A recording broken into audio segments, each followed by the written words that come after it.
ஆக்கப்பூர்வமான நிகழ்வுகளை அலசி ஆராய் ஒரு களம். RDX திங்கள் முதல் சனிக்கிழமை வரை இரவு 7 மணிக்கு. சென்னை காலடிப்பேட்டையில் உள்ள மஞ்சு ஜுவல்லர்ஸ் என்ற கடையில் நகை வாங்குவது போல் பர்தா அணிந்தபடி வந்த பெண் ஒருவர் கடை ஊழியர் மீது மிளகாய் பொடி தூவியும் கத்தியை காட்டி மிரட்டியும் நகையை திருட முயன்றார். அப்போது அவரை ஊழியர்கள் போராடி மடக்கி பிடிக்கும் சிசிடிவி காட்சி வெளியாகி இருக்கிறது.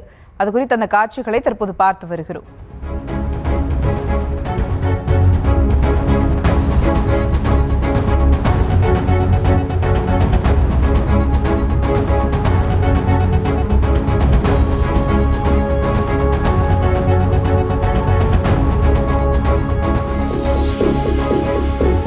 இது குறித்த மேலும் விவரங்களோடு இணைகிறார் செய்தியாளர் பிரபு. வணக்கம் பிரபு, விவரங்கள்.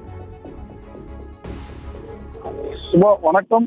திருவொற்றியூரில் நகைக்கடை ஒன்றில் பர்தா அணிந்து வந்து பெண் ஒருவர் மிளகாய் பொடி தூவி நகை திருப்பில் ஈடுபடக்கூடிய சம்பவமானது அரங்கேறியிருக்கிறது. அது தொடர்பான சிசிடிவி காட்சியும் தற்போது வெளியாகி இருக்கிறது.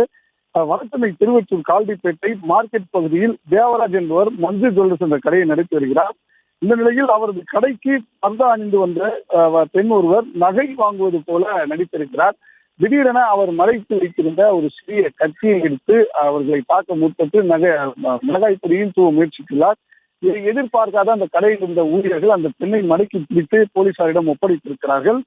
போலீசார் அந்த பெண்ணை கைது செய்து காவல் நிலையம் அழைத்து சென்று விசாரணை செய்ததில் அந்த பெண் திருவொற்றியூர் மேற்கு மாடவீதி பகுதியை சேர்ந்த 45 வயதான ஜெயசித்ரா என்பதும் கணவருக்கு தெரியாமல் இந்த பெண் பல இடங்களில் கடன் வாங்கியிருப்பதாகவும் அந்த கடன் பிரச்சனை காரணமாக எப்படியாவது மீளலாம் என்ற எண்ணத்தில் அந்த பெண் இந்த நகை கடைக்கு சென்று பர்தா அணிந்து வேடமிட்டு இது போன்று ஒரு நகை கொள்ளையில் ஈடுபட்டிருப்பதும் தெரிய வந்திருக்கிறது.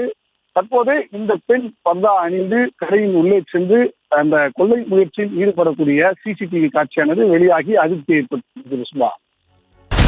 ஆக்கப்பூர்வமான நிகழ்வுகளை அலசி ஆராய் ஒரு களம். RDX திங்கள் முதல் சனிக்கிழமை வரை இரவு 7 மணிக்கு.